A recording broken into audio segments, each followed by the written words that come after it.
Welcome everyone to our November 2018 Third Thursday telecon with the Stardust at Home project. I'm Dan Zevin, calling in as usual from the Space Sciences Lab at UC Berkeley.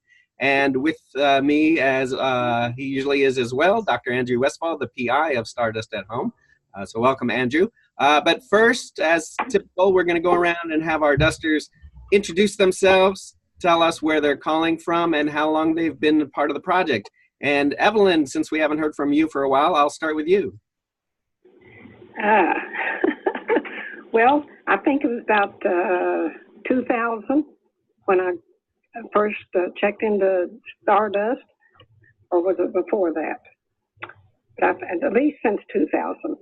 And so I've been keeping up fairly well since that time.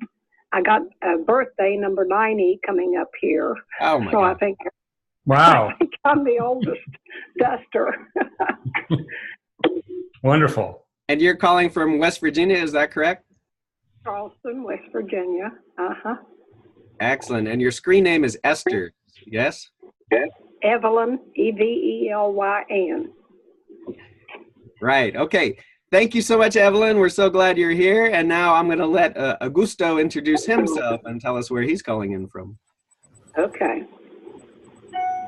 My name is Augusto. I live in Palermo, Italy. My nickname is McCain. That's all. Yes, and we heard the long story of how that came to be. How long have you been dusting for, Augusto? How many years on the project?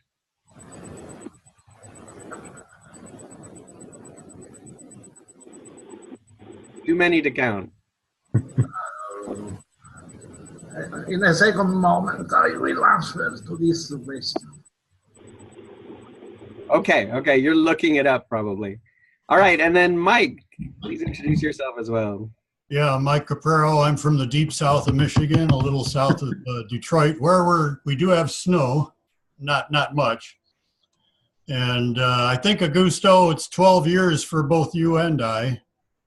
So from near the beginning of the project, as I recall. Mm-hmm. Augusto, do you want to confirm that?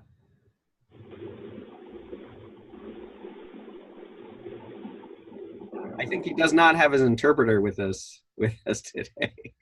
Often he has an interpreter. 12 years? I think that would be right. 2006. Yeah, all right. Yep. He can send me a chat. He knows how to do that. All right, and Andrew, where are you calling from today? It looks you have a different background, as you often do. Right. I'm calling from home today, and the reason is that up at the Space Sciences Lab right now, because of a combination of unfortunate circumstances, our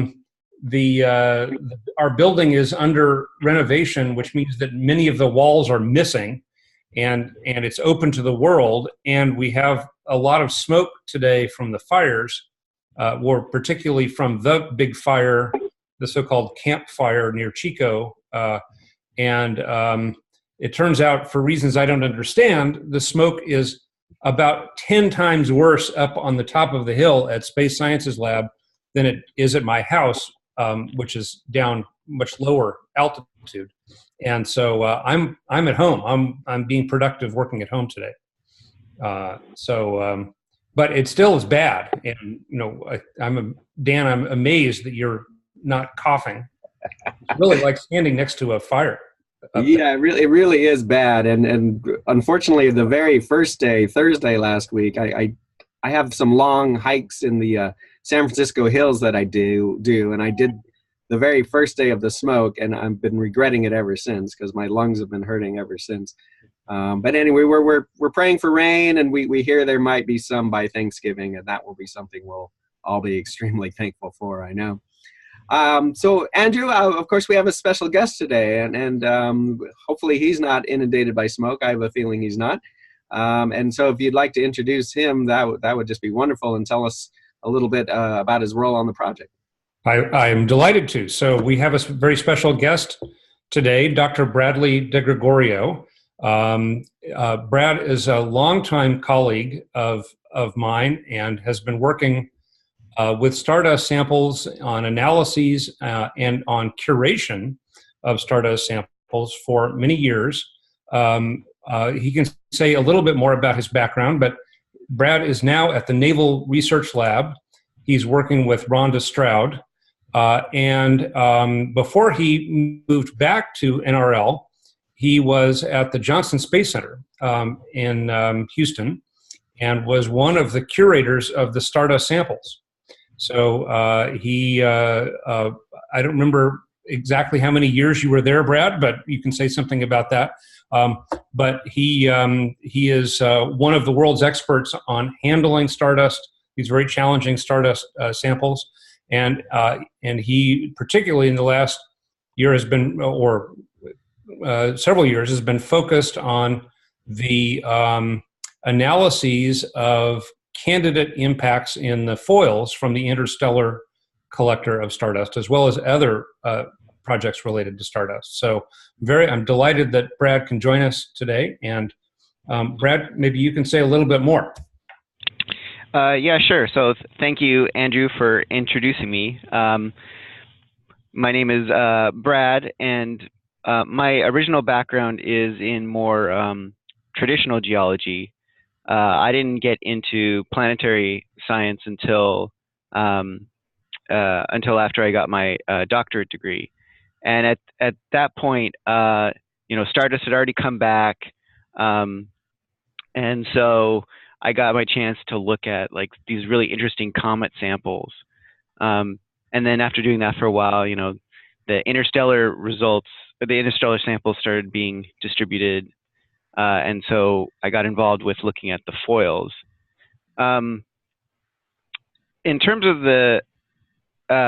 so at the Naval Research Lab, we do some work on the cometary particles still. And we're sort of extracting them from the aerogel and doing high-resolution analyses on them to figure out the mineralogy, the chemistry, and what materials are there and how they might have formed in the solar system. In terms of the interstellar samples, we are very focused on these impact craters in the foils. And so I definitely want to take a moment right here and say that I really appreciate the work and the time and effort that all you dusters have contributed to the project, because it's been tremendous, like the information that's come out from your guys' effort. And so I'm really glad that you were willing to spend your time to try to do this like science with us, because it actually has helped a lot. On our end at the Naval Research Lab, we take a look at some of the candidates that you guys find, but also we're trying to develop our own sort of automated feature recognition software that can discover impact craters without a human needing to spend their time to look at them. And so the fact that you guys have been looking at the same images that we are testing our software on, that's the control to see that our software is actually working properly. Like, we wouldn't really be able to tell if our software was working unless we had a control sample. And so you guys are producing those controls for us. Yeah, and it's always just amazing to us how dedicated they are as well. So thank you for acknowledging them, Brad. Yeah, no problem. Yeah. So Andrew, do you think it would be good if Brad, I think you wanted him to look at some of the images we looked at last time.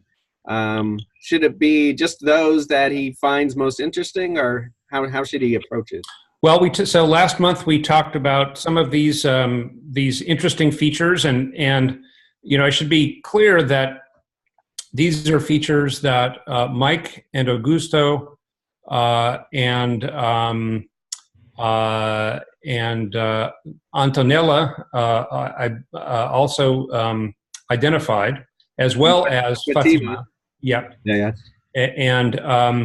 And not everybody, I think, was proposing necessarily that these were impact features, but that they were interesting and intriguing. And so So these weren't necessarily all candidate impact features.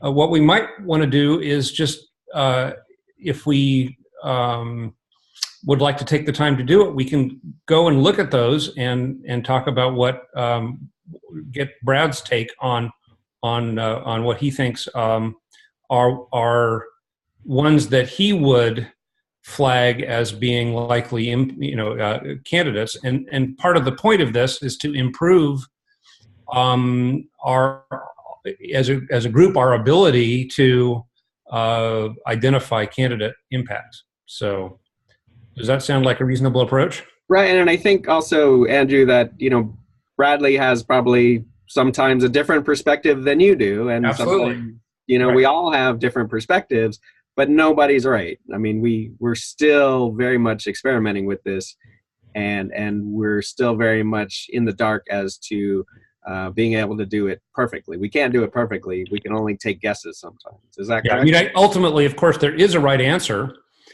because the features are, a particular feature will be an impact or not. But but in terms of the identification, it's not always clear.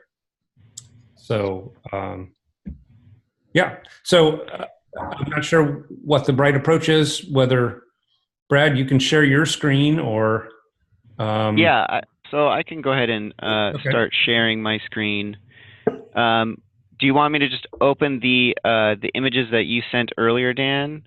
Yeah, that sounds good. And we can just kind of talk about them. Yeah, and then at least two of the dusters who submitted some images are online, Mike and Augusto. So we can also have them chime in when it comes to some of their images. But I think first, hearing what if you can read the name of the file. So this looks like one of Mike's. That's great, and obviously we can see what you're sharing here. Okay, great. And then after you're done, we can also ask Mike if he wants to chime in on this one in particular as well. Yeah. So I'm not doing these in any particular order. So I'm not. What I'm saying is I'm not cherry picking like these are the best ones and then, or these are the worst ones. Like I'm just pulling them up and then we can talk about what are the interesting features that you guys are noticing, and then what I think of them. So actually in this first image, I'm actually not quite sure what the interesting feature was. Is it this up here? Mike, do you want to chime in? Yeah, that's fine. There are actually several features along this diagonal from the Yeah, so you're talking about all of these. But the one you just pointed to is one of the more prominent ones. But yeah. Brad, is it possible you can make your image bigger on your screen? It's always like half the size of what you see. Oh, I see. Yeah. Okay. Oh, that's much better. Yeah. Nice. So yeah, this wasn't one that jumped out as there's a crater here, but there's all these almost craters. So I thought it would be useful to look at this one and say, okay, are any of these get another set of eyes on them? What? Yeah, and exactly. And so the software that we're developing finds a lot of these kind of features, because they're circular and they have a bright rim that a crater would have. And so our software always picks these kind of things out. What I would sort of train you guys to look at is in sort of if you look at the larger scale features in this area of the foil, we've got the linear striations, but then there's these sort of like ridges and cutouts, like large scale, and then in between those are these small circular features that you're seeing. So that is a clue to me that that all of these sort of non-linear features are related. And it turns out when we look at these kind of features in the SCM at higher resolution, we see that they're effectively just the same. They're kind of like they're depressions that have these sharp edges, and so that shows up as bright rims in the SEM in our electron microscope images. One of the analogies I made to this particular, when we were talking about this particular image last week or last month, was that, you know, if you lose your car keys on a dark street, the place to go look is under the lamppost, not because it's more likely to be under the lamppost, but because that's where you can look. And in some sense, that's kind of like this. It could be that there's a crater in among these other features, but you'd never know because you have all these other things that are confusing. Right. Well, I would make the argument that you would know. So if you had an actual crater in this field of view, the rim would be so much brighter and more clear than any of these other features that you see. The fact that these smaller circular features, like this one and like this one, the fact that the brightness of the rim is similar to the brightness of these sort of canyon-like areas is telling me that they're nothing exceptional past those. That they're so similar morphologically. What about there's a little, I don't have your mouse, so I can't point, but the one that's at about 200 by 160, there's a little thing, yes, right there, that's it. Yeah. If that were instead of being in a striation like that, but we're out in the middle of a completely undamaged part of the foil, would you flag that one? Yes. So another thing is that the fact that you have a population of them in this area, it is telling me that it's likely not an impact crater, because impact craters are very rare and they're going to be isolated unless they're secondaries from the solar cells or from the spacecraft. Bradley, could you zoom in very close on that one, or just some additional? Yeah. Okay, so you're saying that even though it does look like the types of features dusters should be looking for, you're saying because it's in the area and there are others like it around, that it probably is not the real thing. Right. Because this particular feature is not exceptional, it's very likely that it is not a crater. Oh, Yeah. And what are the ones around it that make it not exceptional? Well, because this one looks just like that one, which looks just like that one, in terms of circularity, in terms of the brightness of the rim, in terms of size. When you see a population of features like this that all look the same, the chance is very, very high that it's just a series of pits in this area of the foil. Right. And we've looked at these in the SEM, especially in these early results that you dusters found. You know, we looked at a lot of features because we didn't really know what we were looking at.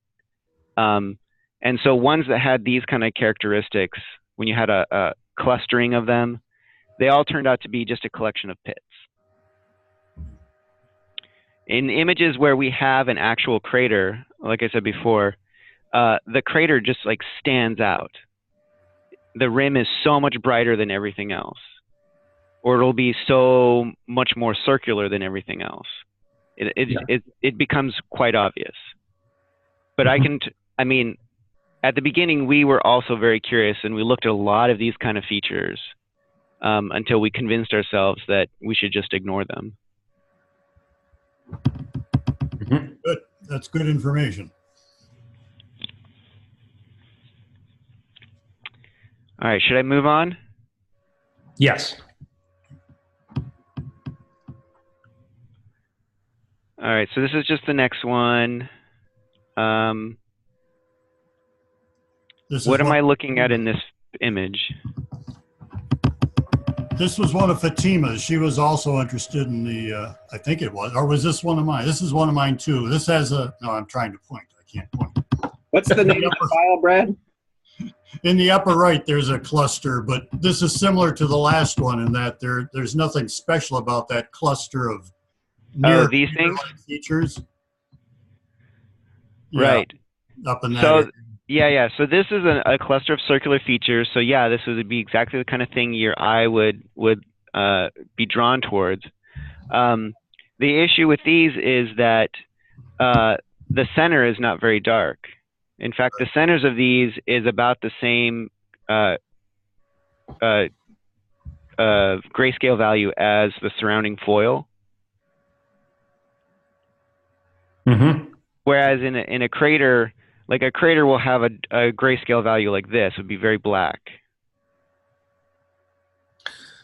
Yeah, so that was my impression looking at this, is that these are particles sitting on the surface rather than indentations. And one of the things that you can't see in this SEM image very well, but you can see when you look at these foils in the microscope, is that there are little tiny fragments of aerogel all over these foils that came from the aerogel tiles in the sample return capsule. I don't know if that's what these are or not, but yeah, and this area does look quite dirty, because down here there's a line of grains of something that's sitting on the surface.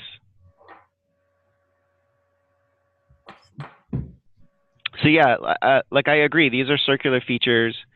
These are also the kind of things that our software picks up, but I've added. Oh, go ahead. An example of one that, we often reject, and we just want to make sure we're right in rejecting it. You are absolutely right in rejecting this one. Okay. All right. So here's the next one. I'll give you the short story. This is a crater. You can see that it's a circular, and it has this exceptionally bright rim, very well defined. And then it has this weird little tail on the bottom here. And that just happens to be like a little splash that came out of the side. And let me see, if you give me a second here, I might be able to pull up a higher resolution image of this one. Is this one you recognize as one you've looked at? Oh, yeah. Okay. Do you know what foil this one's from? I don't offhand, but we can easily find out. Anna can look it up. Yeah, it was identified in the email, but I don't have that open. Because if I know what foil it's from, I can find it much quicker than. Yeah, I have the VM number and I can look it up. So I'll do that offline while you guys keep analyzing. Okay, but I think the take home is that, this thing is so much different than anything else in the image. And that's part of what makes it a real crater.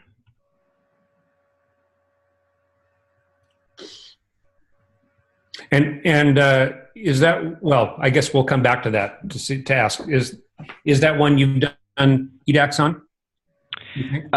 Yeah, I mean, once I figure out which one it is, okay, I can pull up some information on it. I think this was a popular one. It had 6 hits out of 6 views, if I recall. Yeah. So was this in like the first data set that I sent? I can't tell you right offhand. I'm just trying to look up real quick.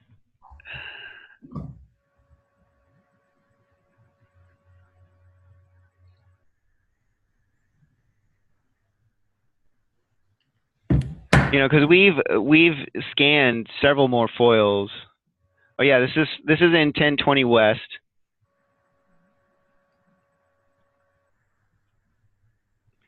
So here's the picture that our software recognized, pulled out this exact feature, and then let me pull up an actual image of it.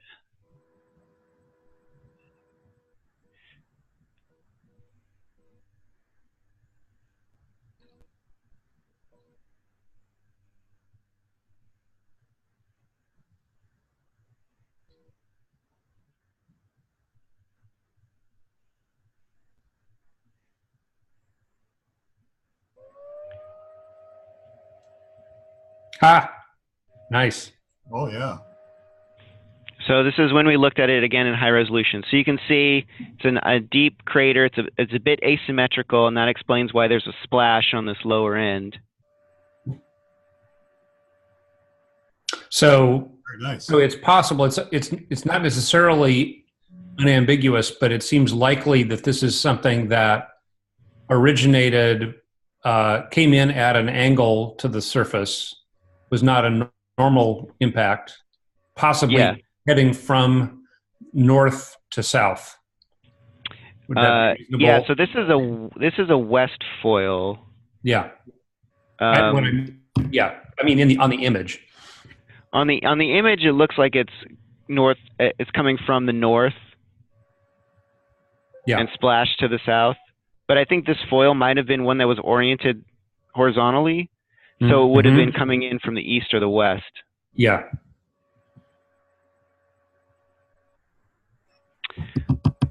And we actually did a lift out of this one.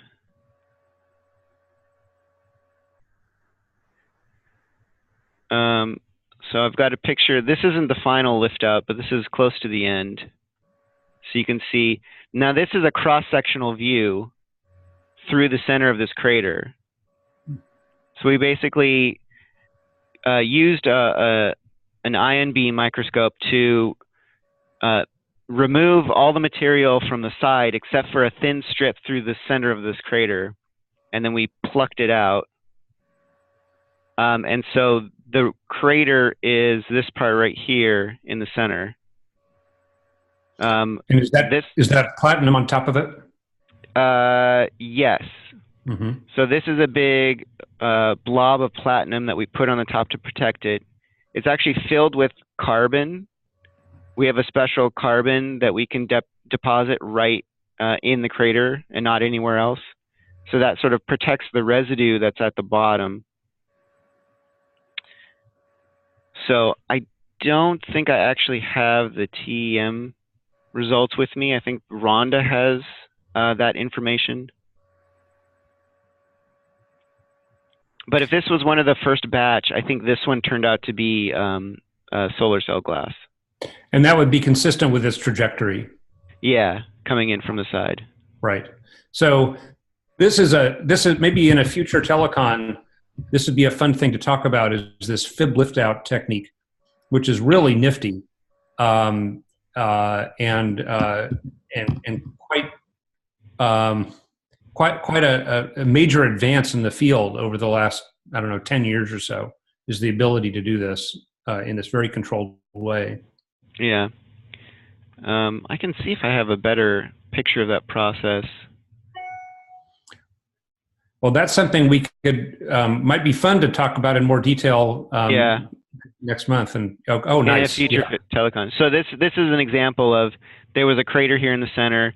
We put a blob of platinum on the top and then removed a bunch of material from the side so that we have a nice cross section through the center of the crater.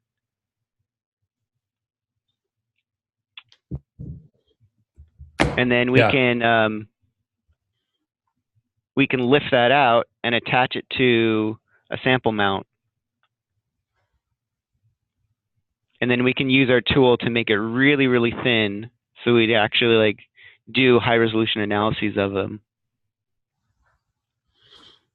So this is looking top down again. And from the side, it will look more like this. So they're electron transparent, at least at the high energies of a transmission electron microscope. Yes, that's correct.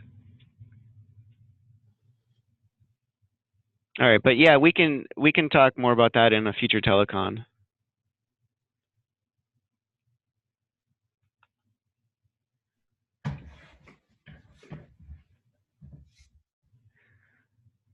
All right, so this is a nice little find there.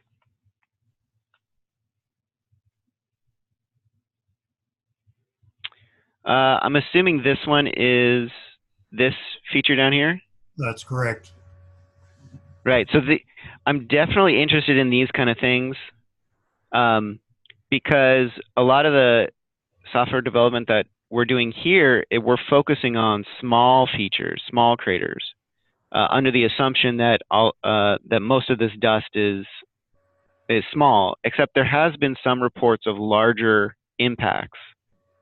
And we haven't been really focusing on looking for larger features. And so the fact that you guys are finding some large, interesting things is important.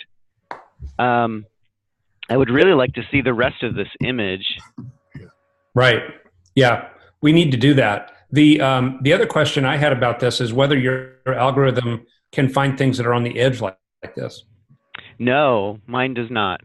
Mm-hmm. It usually cuts off the border, saying like, don't try to find anything closer than so many pixels to the edge of the image. Well, these images were divided up with overlap, and so in principle, that feature should be completely exposed in the neighboring frame. Yeah, and of course, we can always pull up the original SEM image. Right. If we know what this one is.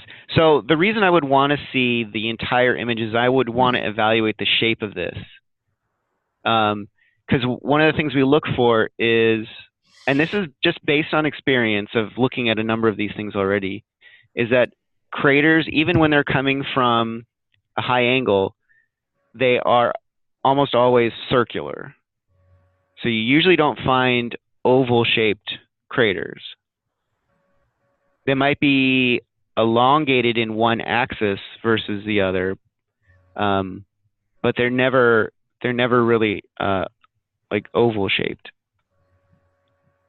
And so I would want to see if this is. I'm not sure I understood that. What's the difference?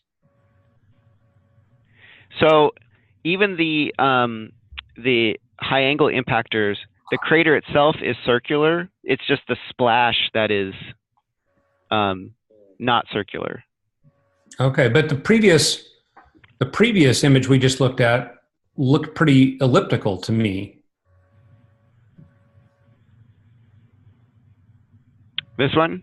Yeah. Yeah, I guess if you're speaking mathematically, yes, that is elliptical.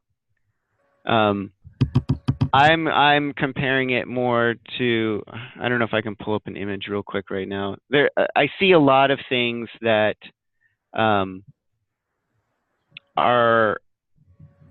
look more like rectangles with very rounded corners, yeah, that kind of thing.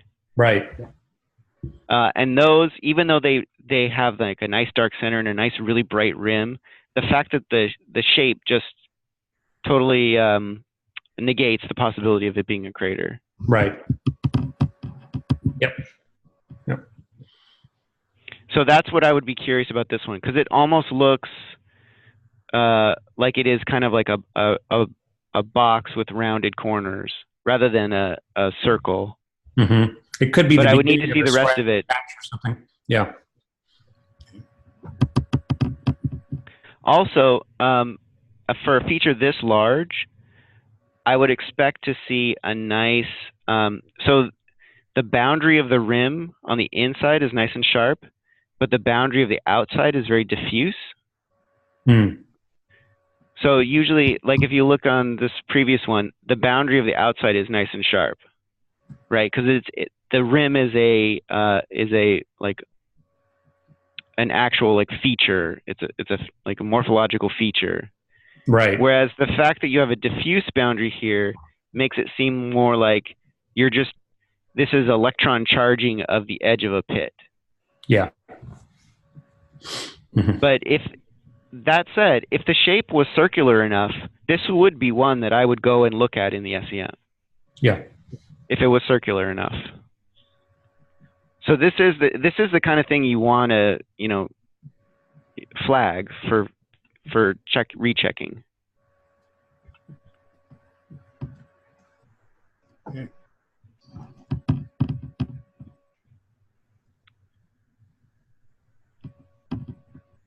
All right. Am I looking at this thing here? Yeah, that's one we talked about quite a bit last time. It doesn't look like a classic crater, but it certainly is intriguing. Yeah. Oh, I wish I should pull up. Yeah, I've been fooled by these ones before as well. And I'm trying to find the one that really got me. I was so excited about it. So what these are iron impurity grains, iron grains that are right underneath the surface of the aluminum foil. Yeah. And they end up migrating upwards and bursting the surface of the foil. And so Ron and I, we call them volcanoes because that's kind of like morphologically what they look like. They're sort of like these iron grains have burst open the aluminum foil. You can see there's like a halo of residue around it, and then inside this is an iron grain. So if you went in and did a compositional map, this would all be aluminum, and you'd have a iron hotspot right here from the iron grain. That's amazing. So, and any idea what causes the halo? I'm not really sure. I assumed that it's sort of like, I assume it's some sort of deposition of either like aluminum oxide around there, but I'm not really sure. Yeah. So it's not change in elevation around the foil. There's a little bit of a rim right here, but it's not an impact rim. It's just sort of like the aluminum foil's been pushed up. But they're super interesting. That they look really cool.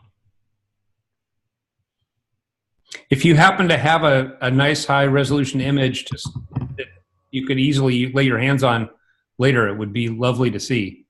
Yeah, I'm trying to find.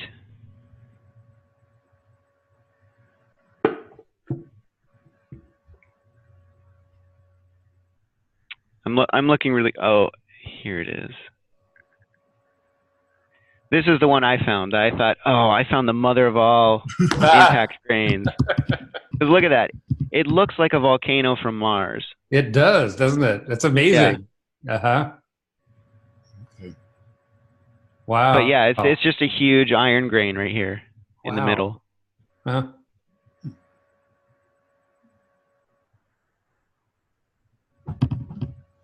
That's neat.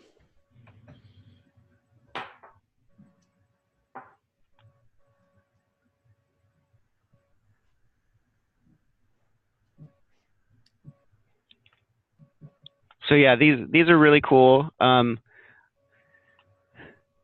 yeah, they are not the kind of features we're looking for.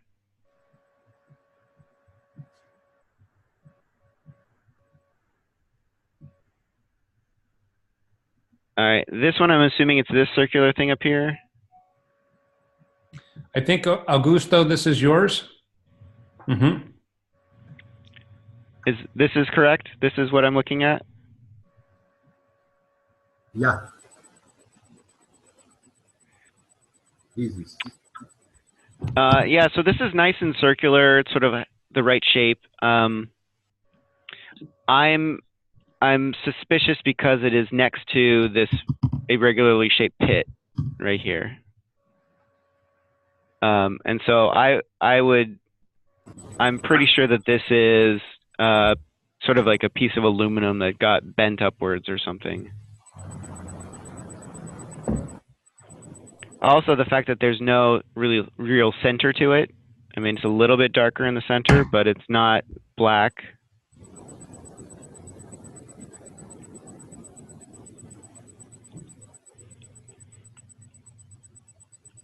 So this one does not look like a crater to me. Mm-hmm. Okay.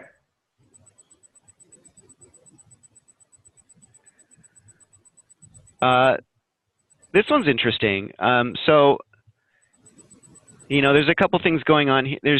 We're at the edge of the foil, and so there's some strange contrast going on. that makes it hard to tell morphologically what's going on here. But, you know, it's quite circular. It's got a nice dark rim, darker than anything else in the image, and the rim is bright and pretty well defined except for this end. So this would probably be one that I would at least check out again. Mm-hmm. So I would be interested to know which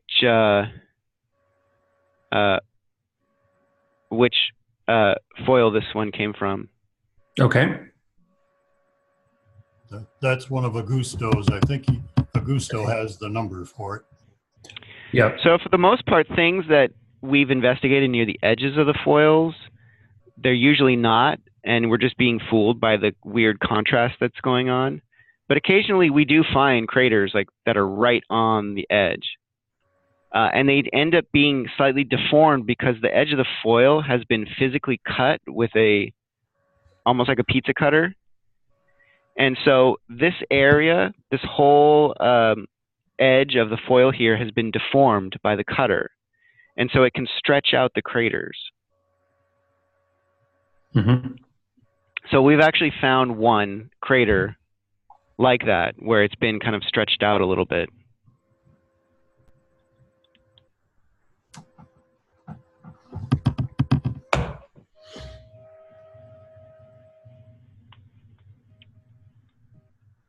But I would say, I mean, even though this is probably likely not a crater, this would be one that would be worth taking a second look at. Right. At higher resolution. Augusto, is that one that you have the VM number for? One moment. I have it, Andrew. Oh, okay. And then that leads to movie ID, which I don't know if you want me to look up now, but I can definitely look up. No. We can do it. We can do it offline. Okay. If you allow, I wish share another movie, if it's possible. Okay. Yeah. After when Bradley finishes his interview, Yeah. I have another movie, 648 3918. 648 3918. Okay. Yes. Great. Got it. All right. Should I move on? Yeah. I think there's only a few more left. Mm-hmm. Okay. So I think this is interesting. It's probably not a crater, just by virtue of the fact that it is not circular at all. Mm-hmm. But I would still flag this to look at because I just want to know what's going on here. This looks so weird to me. Mm-hmm. And so sometimes these weird things are worth looking at because they could be something. You know, it's got a nice, well-defined rim. It's got a nice dark center, darker than the surrounding foil. It's just not circular enough. But I want to know what this is, you know. So my curiosity would make me look at it again. Right. I guess it can also happen, though, if you have an impactor that is not itself circular or you know, it could be some extended object. It can make a crater which is not circular also. Which right. Yeah. What I didn't mention is that it's also really huge. Yeah. Right. So this, if you had an impactor that was several grains, and maybe it split apart right before impact, maybe you could get something like this. Yep. If this was the same size as the regular craters, like if this was much smaller and this shape, I would just ignore it. Mm-hmm. Because a single grain could never make something like this. Right. But an aggregate impactor could potentially. Right. Because this is much larger than anything, you know, we typically will re-image. And it could be just a coincidence that it's sitting on top of that black stuff. Right. It could be a coincidence, or it could be the reason why it looks this way. Yeah. Right. Okay. I think this is interesting. I'm learning a lot from this conversation, because this is one that I probably would have passed over. So it's good to know that this is one to flag.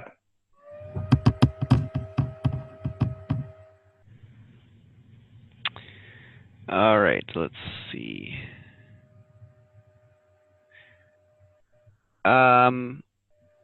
So I see two things in this image. There's something down here, and there's something up here. Am I looking at the right things? This is a Fatima image. Fatima's not on the line, but I would assume so. Yeah. Okay. So this sort of goes back. These would be ones that I would probably re-image, but these are not very likely candidates. And it goes back to the first image that we looked at, where these features, yeah, they're circular, they have dark centers, they're just not exceptional, right? They're not, the rims aren't much brighter than anything else. Mm-hmm. They're not that circular. Each of them seems to have one corner. So this one has a corner near the very bottom, it seems like, and this one has a corner on the left side. And so that's typical of a lot of pits in the foil, where they have these angular pits. They have angles. But at this lower resolution imaging, you don't see the angles so well, and they look more curved. Yeah. But at higher resolution, they're clearly angular pits.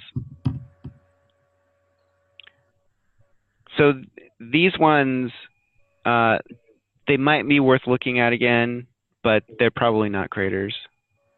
Mm-hmm.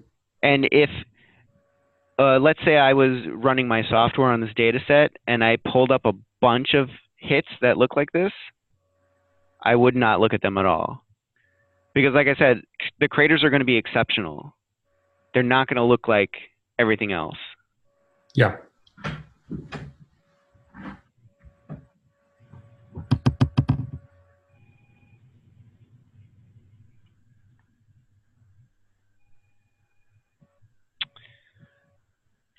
All right. I think this is one we talked about and just concluded that this is not interpretable because the contrast is so low. Right. One of the interesting, I'll talk about that topic briefly. One of the interesting things we found with doing automatic image recognition is that computers are much better at looking at low dynamic range images like this than humans are. So if you just stretch the dynamic range to full contrast and let the computer work on it, it's pretty good at picking out features. Mm-hmm. So we've had some success doing that on one of our probably this data set. We actually found a handful of interesting features using the software that we would have totally missed if we were just looking at images. Yeah. So I don't know, does Stardust at Home allow you to change the brightness and contrast? You know, we actually talked about implementing that, and it's, in fact, I think originally we thought about adapting the slider, so the slider that you use to focus up and down on the aerogel, the search for tracks in aerogel, could be adapted to change the gamma, of the image. I think we decided not to do that because at the time, because of storage limitations, because we had so many images. Because it's not done in real time, right? It's just done by taking the image and then just stretching it and making a stack of images artificially. But we could do that in principle. If you upload the images to Zooniverse, they have a automatically built-in tool that will show you the negative of any image. All right, because it's in astronomy, right? Yeah, if you wanted to play with that at all, just so you know. You can also highlight it and get a blue image instead of a gray one. For a while there, I played with that to see if maybe that would help with the. Oh, interesting. Yeah. Is that on Zooniverse, Mike? Or Stopped doing it. I didn't think it was really that helpful, but it was a nice change of pace.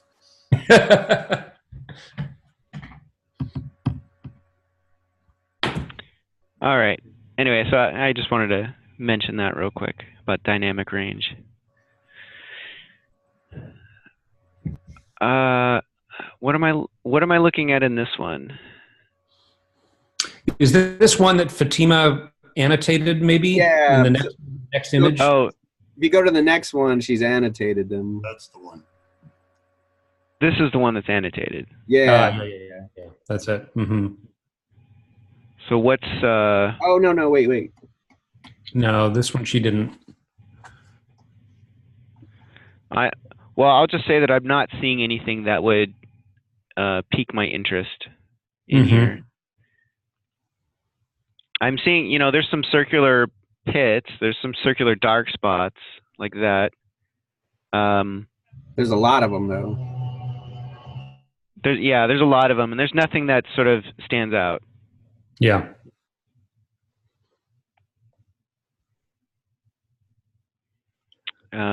So this is the one that's annotated. And again, this is kind of the same thing. Like she's noticing all these features that are circular, but they all look the same. Yeah. Right? There's not. I mean, I've said this already multiple times. With like the crater, a real crater is going to be exceptional. It's going to stand out. It's going to be different than anything else in the image. So in fact, this is the thing that stands out to me in this image. But of course, this is square. Yeah. It's not a crater, even though it sort of has a rim, although it's missing it from this end, from the right side. So yeah. Can you zoom in on that one on the right and show the squareness? Because to me, it still looks fairly round from here. Yeah. Let's see.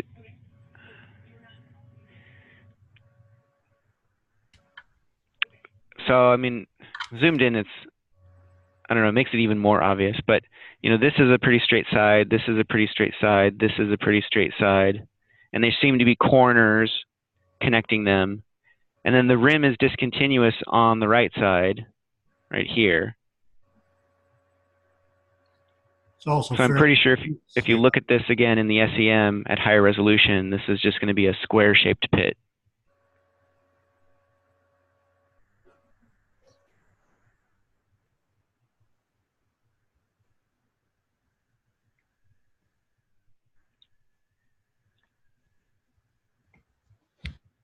Yeah. Mm-hmm.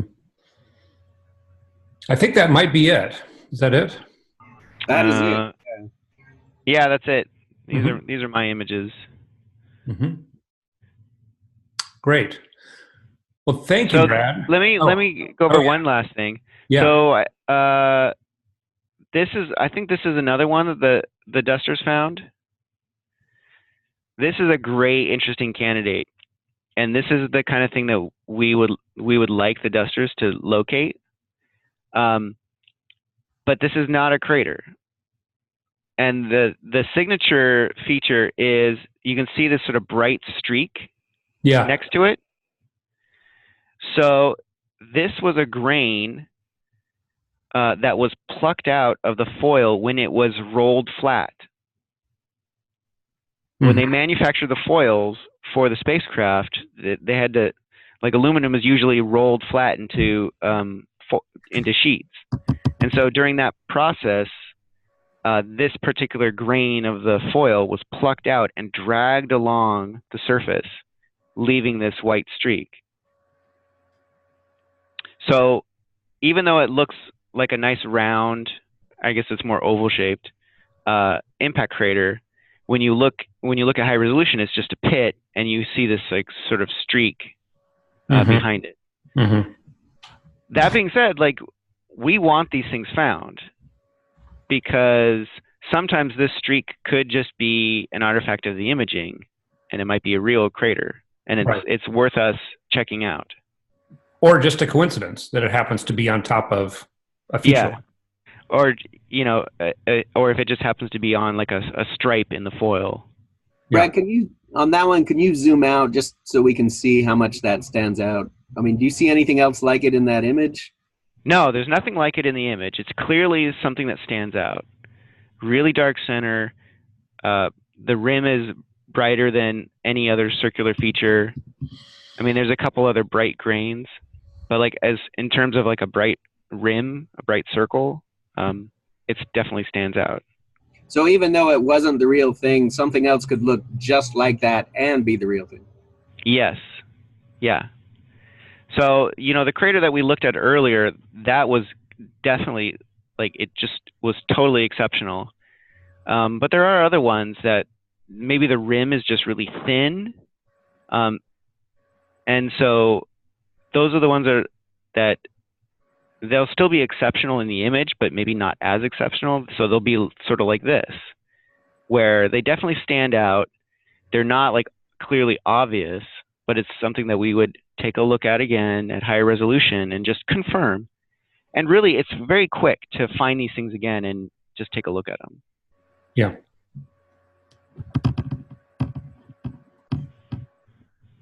Great. Well, I think now would be a good time to see if any of our dusters have any questions. So I'll go first to Augusto, because I think you had one you wanted to show us. Is that correct, Augusto? I wish share my screen. Okay, so I should stop sharing mine? Correct, yeah. And I've got a lot of bad background noise behind me. I think they're drilling into my office, so I apologize for that. But I'm going to keep muting myself. All right, go ahead, Augusto. Whoa, wow. That's spectacular. Mm-hmm.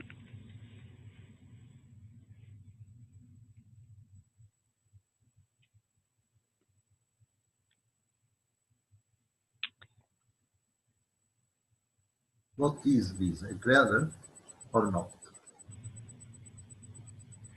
Yeah. So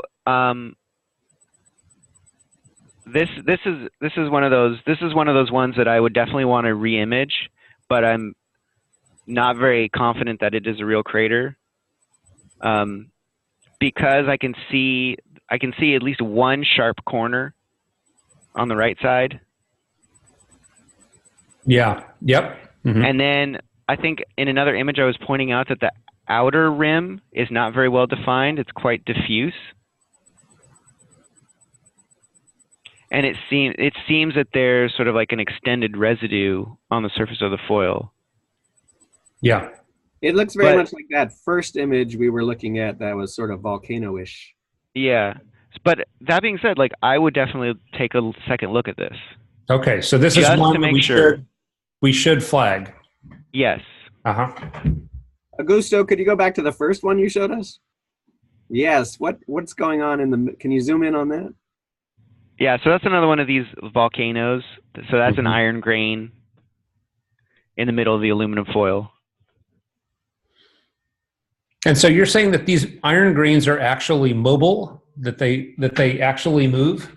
Yeah, I think they sort of migrate upwards toward the surface. Amazing. Yeah. They like push their way out. Yeah. But you would flag this one too.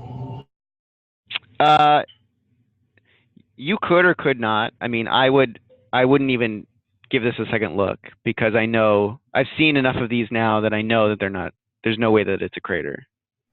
Mm-hmm. But it's a really cool looking feature. And it is. You know, if you need a nice publication quality image, yeah, I'll take a look at some of these just so we can have some images to show, but they're not, you know, the science impact that we're looking for. But if a duster is not sure, this is one that we would say, yeah, go ahead and flag, because you'll see others like it, and we don't want you to get confused and stop flagging on the real thing. Yeah. I would agree with that. Mm-hmm. Because then I would see the results, and I would know to ignore that one. But it would be good to just have that in the possible candidate list. Nice. All right, Augusto, any more, or should we move on to other questions? Yeah, so this is another one that's very similar. You can actually see the grain in the middle.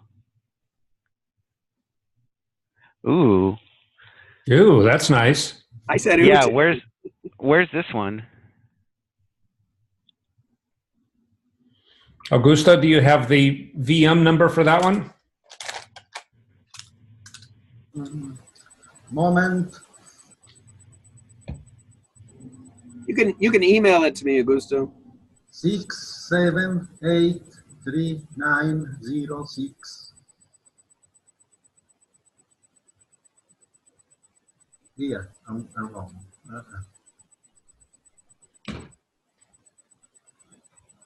That looks lovely to me. Yeah, this is exactly the kind of thing. Do you know what foil this is from? You can read the title of the PNG. Oh yeah. Yes, We'd have to look it up, I think. Yeah, so I can get the ID number. Is there. 6783906. Founded 2070. The date, and is the same crater of the 9263951. Is here in the and the other one was clicked by first by another people. This I clicked by first, the F in the title. Okay. That's a big crater, if it's a crater. Yeah, it's a nice big one. And yeah, it's the kind of thing that our software would miss because it's so large. I don't know who found this. There is the and so another duster. Ali. Uh-huh.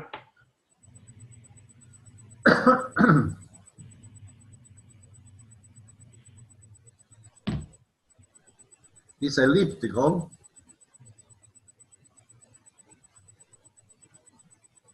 Is it elliptical shape or not? Yeah, I think I've seen this one before.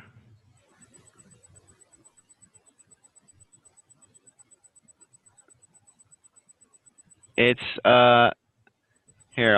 I'll share my screen.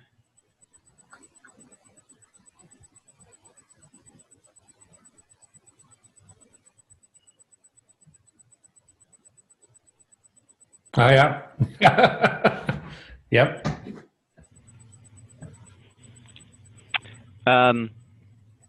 Yeah, this one's really cool. We unfortunately we failed to extract this one properly. As you can see, we accidentally, instead of putting a blob of platinum on the top, we messed up and just milled away all the material. Yeah. So that's that's a big bummer, and sometimes these kind of mistakes happen in science. Yep. That's for sure. When you're doing destructive stuff like this. Yeah, this one was really exciting too because it seemed to have two different like impactors. Gemini impacts. Twin impacts. Twin impacts, he's saying. Oh, twin impacts. Yeah. I'm I don't have the EDS results with me, but I think this one also. Well, I guess I won't speculate unless I have the data with me. I thought we were really bummed about losing this one though, possibly because it had a meteorite-like composition. Mm-hmm.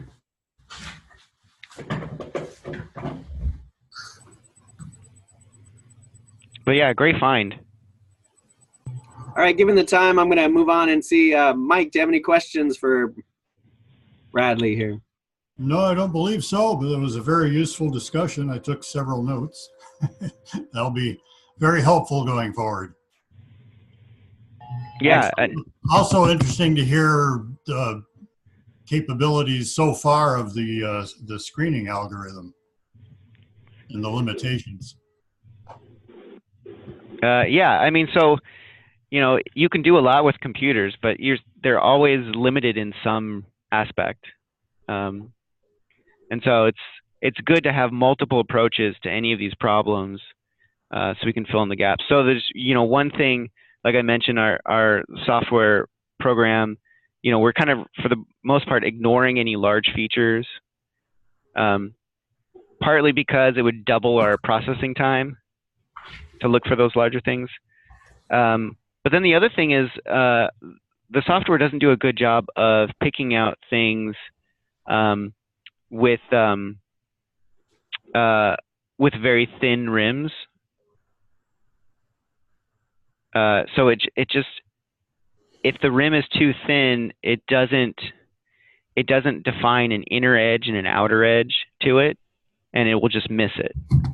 Yeah. But those are things that you guys will see. You'll see those right away. It'll have the same characteristics, like a really bright rim, really dark center, very circular. But the computer just doesn't. It's thinking in terms of edges, not necessarily contrast. And so it might miss certain things, certain features. Great. Evelyn, any questions for Dr. De Gregorio? No, I'm astounded. So I'm going to replay a lot of it and pick up some more information. Very interesting. All right. Well, I think that concludes our telecon for this particular month. Let me just before we sign off, let me just say one thing very quickly about our interstellar candidate tracks in the aerogel. So we have 4 candidates now that have been queued up, waiting for synchrotron analysis on this new beamline at the Advanced Light Source called COSMIC. We've been hoping for some extra beam time to come across. The beamline is not officially open. We haven't gotten that yet. Because we're coming to the end of the year, it's probably unlikely we're going to get the time. But we got good news yesterday that we've been allocated 6 shifts on that particular beamline for the spring. And 6 shifts on this beamline is a lot. We got everything we asked for. And so we'll be able to analyze those, and we'll hope to have more candidates by the time we get the beam time. So I think overall good news. That's excellent news. Thank you, Andrew. So Augusto wants to share one more, and I said very quickly.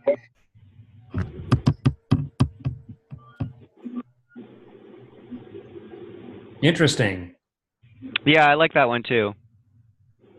It seems to be out of focus. Yeah, and if this is from the data set, I think it is definitely out of focus. Mm-hmm. All right. Well, we should thank Brad and Andrew. We would definitely love to have you back again, Brad. This has been absolutely intriguing, and I think if there's a message to be learned here, is that we still need dusters. Isn't that correct? Yes. Yeah. Mm-hmm. So, and we've got some new electron microscopes at NRL that are taking much higher resolution images than what you guys have looked at so far. So it makes your guys' job much easier because there's more detail in each image. It makes the computer's job harder because there are more pixels to process, which takes much longer time. So we're at the point where there's a nice balance between doing things with the computer and then doing things in person. Yeah. All right. Well, thank you so much. Thank you, Brad. We're going to sign off now, but don't go away. If I want to chat briefly with Evelyn offline, and so if you'd like to chat with Evelyn as well, don't go away. But I'm going to end this now. So thank you again. We really appreciate all your time, Brad. And yeah, we hope to have you back soon. All right. Thank you. Take care. All right. Thanks a lot.